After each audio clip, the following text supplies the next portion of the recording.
बच्चों आज हम क्लास 8th का मैथ स्टार्ट कर रहे हैं। इससे पहले मैंने 4 वीडियो इंट्रोडक्शन की बना दी हैं, आप उनको देख लेना। और ये मैथ का न्यू सिलेबस है एनसीईआरटी का, क्योंकि एनसीईआरटी ने अपने कुछ बदलाव कर दिए हैं सिलेबस में, तो ये न्यू सिलेबस है मैथ का। ठीक है, तो आज हम एक्सरसाइज 1.1 पढ़ेंगे। तो बच्चे देखो, क्वेश्चन नंबर पहला है आपका कि name the property under multiplication used each of the following. ठीक है, यानी हमें सिर्फ ये बताना है। देखो इस एक्सरसाइज में 3 क्वेश्चन हैं और बच्चे तीनों के तीनों क्वेश्चन ऐसे हैं जिन्हें सॉल्व करने की ज़रूरत ही नहीं है, सिर्फ देखकर ही आंसर पता चल जाएगा और ऐसे ही हमको बताना है, कहीं भी कुछ भी सॉल्व करने की ज़रूरत नहीं है। लेकिन उसके लिए हमें पहले इन सारी प्रॉपर्टी के बारे में पता होना चाहिए।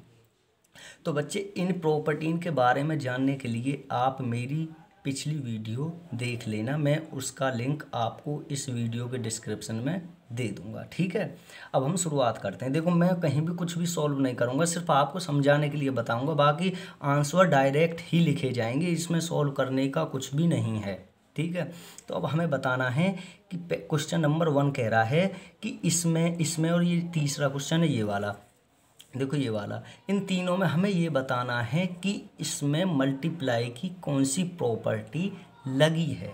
ठीक है, तो अब देखो क्वेश्चन नंबर पहले का पहला है, ये फर्स्ट क्वेश्चन का फर्स्ट पार्ट है, यानी -4/5 multiply 1 is equal to 1 multiply -4/5 is equal to -4/5।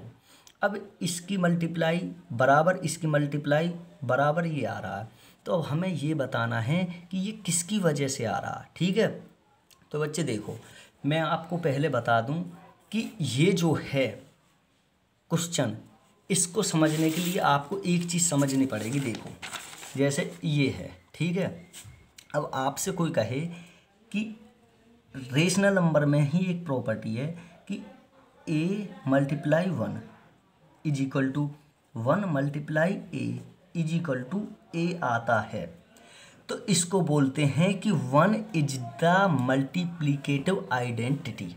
क्या कि 1 is the multiplicative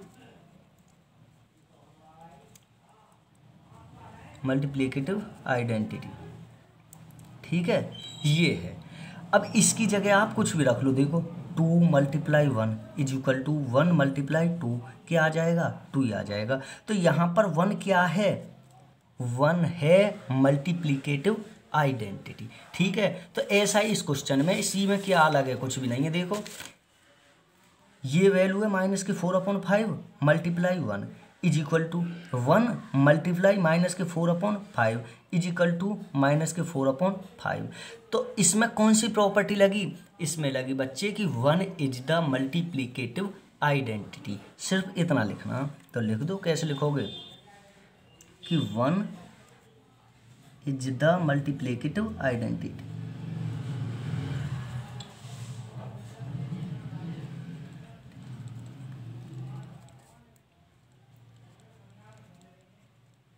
multiplicative identity.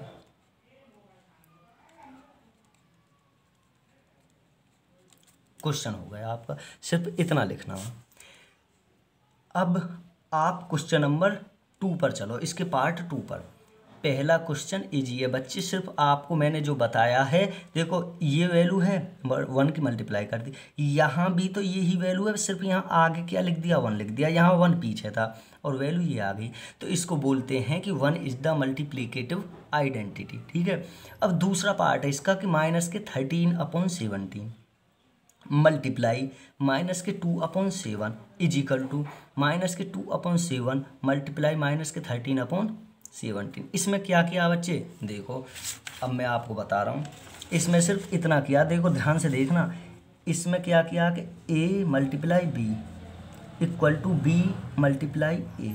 सिर्फ इतना किया कि यहाँ तो a पहले है, यानी पहले a फिर मल्टीप्लाई फिर b, यहाँ पहले b है फिर मल्टीप्लाई फिर a, यानी नंबर्स को बदल दिया है।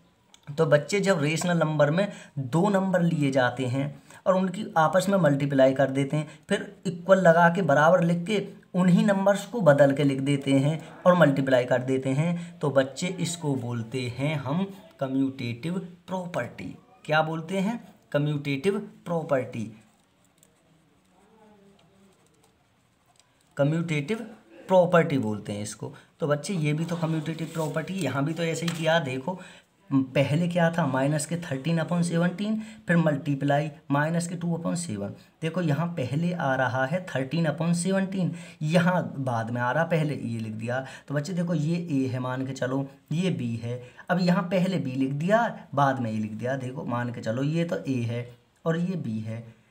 अब ए को यानी इसने यहाँ बाद में रख दिया, पहले बी को रख दिया, तो ये बी है और ये है। तो देखो इसने क्या किया है, सिर्फ नंबर्स को बदल ही तो दिया है तो वही रेशनल नंबर। तो बच्चे इसकी वैल्यू और इसकी वैल्यू सेम ही तो आएगी। आप नहीं तो करके देख लो। देखो ये है, ए की जगह पे आप देखो A multiply B is equal to B multiply A, ठीक है। और इसको कम्यूटेटिव प्रॉपर्टी कह दी। तो बच्चे देखो मान के चलो ए की जगह पे 2 ले लो, अब बी की जगह पे 3 ले लो। अब इसकी बदल के लिख दो। देखो बी की जगह पे 3 पहले और 2 बाद में, तो ये भी 6 है और ये भी 6 है, दोनों की वैल्यू इक्वली तो है। तो इसी को बोलते हैं हम कम्यूटेटिव प्रॉपर्टी। तो इस वाले दूसरे पार्ट में कौन सी प्रॉपर्टी लग रही है? Commutative property. तो लिख दो बच्चे। करा मैंने कुछ नहीं, मुझे तो देख के ही पता चल गया, लेकिन मैं आपको सिर्फ समझाने के लिए कह रहा हूँ। बाकी आप मेरी पिछली वीडियो देख लेना। देखो इसको लिख दो कम्यूटेटिव प्रॉपर्टी।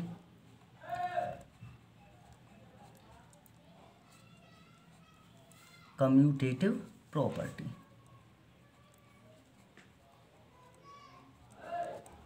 ये हो गया कम्यूटेटिव प्रॉपर्टी। अब इसके तीसरे वाले पार्ट पे चलो देखो। अब इसमें क्या कह रहा तीसरे वाले पार्ट में कि माइनस के 19/29 और मल्टीप्लाई 29 माइनस के 19 इज इक्वल टू 1। अब आप इस क्वेश्चन को देखो, आपको कुछ समझ में आ रहा है? देखो ये वैल्यू है माइनस के 19/29 यानी माइनस के 19/29। अब इसने सिर्फ इसी वैल्यू को यहाँ ऊपर बदल के लिख दिया। देखो यहाँ ऊपर क्या था, माइनस के 19 और नीचे क्या था 29। यहाँ इसने ऊपर 29 लिख दिया और नीचे माइनस के 19 और इक्वल टू 1 आ गया। तो बच्चे इस प्रॉपर्टी को बोलते हैं मल्टीप्लिकेटिव इनवर्स। समझ गए? अब मल्टीप्लिकेटिव इनवर्स क्या होता है, देखो मैं आपको समझा रहा हूँ। देखो आपसे कोई कहे कि 2/3 का मल्टीप्लिकेटिव इनवर्स निकालो। देखो अगर आपसे कोई कहे कि 2/3 का मल्टीप्लिकेटिव इनवर्स निकालो, समझ गए? तो अब इसका मल्टीप्लिकेटिव इनवर्स कैसे निकालेंगे?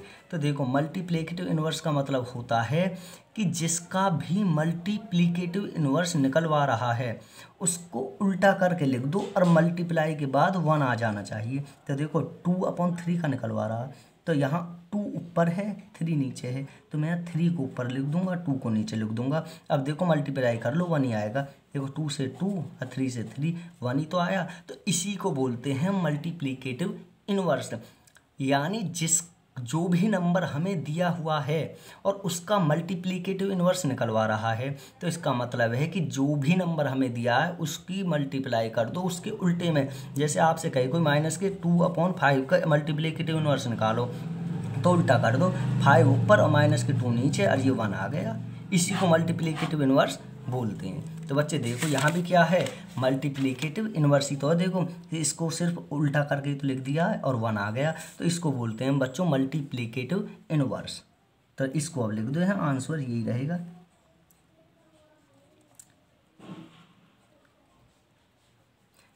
अब इसके बाद हम क्वेश्चन नंबर 2 पर चलेंगे, ठीक है बच्चे? इसको मैं पूरा लिख दूं।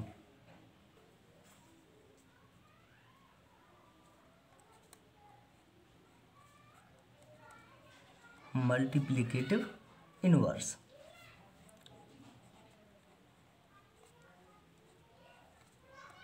ठीक है बच्चे, अब हम चलेंगे इसके क्वेश्चन नंबर 2 पर। अब देखो क्वेश्चन नंबर 2 क्या कह रहा है। क्वेश्चन नंबर 2 कह रहा है बच्चे हमसे कि tell what property allow you to complete this. यानी रेशनल नंबर की कौन सी प्रॉपर्टी है जो हमको इस नंबर को यानी इस पूरे सिस्टम को ऐसा लिखने के लिए अलाउ कर देती है। समझ गए। यानी रेशनल नंबर की कौन सी प्रॉपर्टी लग रही है जो हमसे कह रही है कि तुम जो ये कुछ लिखा हुआ है ना इसे ऐसे भी लिख सकते हो। तो बच्चे ये जो प्रॉपर्टी है ना ये है एसोसिएटिव प्रॉपर्टी। अब मुझे तो पता, अब मैं आपको बता दूं ये एसोसिएटिव प्रॉपर्टी क्या है। देखो बच्चे, अब एसोसिएटिव प्रॉपर्टी क्या होती है। देखो एसोसिएटिव प्रॉपर्टी हमसे कहती है कि अगर कोई तीन रेशनल नंबर हैं, जैसे ए है, बी है और सी है, ठीक है, तो हम इन्हें इस प्रकार भी लिख सकते हैं कि ए की मल्टीप्लाई बी में करो और ब्रैकेट लगा दो और यहाँ मल्टीप्लाई। तो हम इसको एसोसिएटिव प्रॉपर्टी ही हमको कहती है या हमें ऑर्डर देती है या अलाउ करती है कि हम इस सिस्टम को ऐसे भी लिख सकते हैं। देखो पहले ए की और बी की मल्टीप्लाई को ब्रैकेट में लिया था, अब ए मल्टीप्लाई और बी मल्टीप्लाई सी को ब्रैकेट में ले लो, इसी को हम एसोसिएटिव प्रॉपर्टी बोलते हैं। अब देखो इसे प्रूव करके देखें तो कैसे होगा, जैसे 2 मल्टीप्लाई 3 ब्रैकेट मल्टीप्लाई 4, ठीक है, ये है। तो एसोसिएटिव प्रॉपर्टी हमें क्या बताती है कि 2 मल्टीप्लाई, आपके ब्रैकेट में इसको बाहर निकाल लो, इन दोनों को ब्रैकेट में ले लो, 3 मल्टीप्लाई 4 ले लिया। अब देखो इनकी मल्टीप्लाई करके इसकी मल्टीप्लाई करी तो कितना आया, 6 और 4 2, और ये 3 की 4 में करेंगे तो 12, 6 की 4 में करेंगे तो 24 और इसकी इसमें करेंगे तो 24, दोनों की वैल्यू बराबर आ गई। इसीलिए एसोसिएटिव प्रॉपर्टी हमको अलाउ करती है कि आप अगर कोई सिस्टम ऐसे लिखा हुआ है तो आप उसे ऐसे भी लिख सकते हो, ऐसे, ठीक है। तो ऐसा ही इसने इसमें कर दिया, तो हमें सिर्फ ये बताना है कि इसने कौन सी प्रॉपर्टी लगी है। तो बच्चे ये कौन सी प्रॉपर्टी है, ये एसोसिएटिव प्रॉपर्टी है। देखो पहले ये बाहर था, मान के चलो ये तो ए है, ये बी है और ये सी है, तो आपके बी और सी ब्रैकेट में थे, ठीक है। आपके इसने बी और सी ब्रैकेट में ना लेके ए और बी ब्रैकेट में ले लिए, देखो ए और बी और ये सी, तो इसको हम क्या बोलते हैं, एसोसिएटिव प्रॉपर्टी। तो मैं यहाँ आंसर लिखे देता हूँ,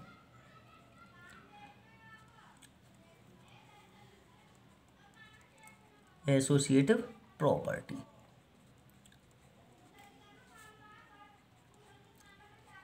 ये कौन सी प्रॉपर्टी है जो हमें ऐसा करने के लिए अलाउ कर रही है, एसोसिएटिव प्रॉपर्टी, ठीक है। अब बच्चे इसके क्वेश्चन नंबर 3 पर चलो। अब क्वेश्चन नंबर 3 कह रहा है कि the product of 2 rational numbers is always, यानी 2 रेशनल नंबर की अगर हम मल्टीप्लाई करें तो बच्चे ध्यान रखना हमेशा रेशनल नंबर ही आता है, रेशनल नंबर ही आता है। तो अब कैसे आता, देखो मैं आपको बता रहा हूँ। मान के चलो, देखो ये है 2/3 क्या है, रेशनल नंबर है, और दूसरा 4/5 क्या है, रेशनल नंबर है। अब आप इनकी मल्टीप्लाई कर लो, देखो 2 की 4 में करेंगे तो 8, 3 की 5 में करेंगे तो 15। तो देखो ये भी रेशनल नंबर और ये भी रेशनल नंबर, और 2 रेशनल नंबर की अगर हम मल्टीप्लाई करें तो बच्चों रेशनल नंबर ही आता है हमेशा, हमेशा। कभी भी ऐसा नहीं हो सकता कि आप रेशनल नंबर की मल्टीप्लाई करें और रेशनल नंबर ना आए। और इस क्वेश्चन नंबर 3 का आंसर यही है, ये कह रहा है कि the product of 2 rational numbers is always rational number, हमेशा 2 रेशनल नंबर का प्रोडक्ट रेशनल नंबर ही होगा। तो बच्चे आप इस वीडियो को पूरी देखना और अपने दोस्तों को जो आपके क्लास में पढ़ते हैं उनको शेयर करना। बाकी अब हम आपसे दूसरी वीडियो में मिलेंगे, ठीक है।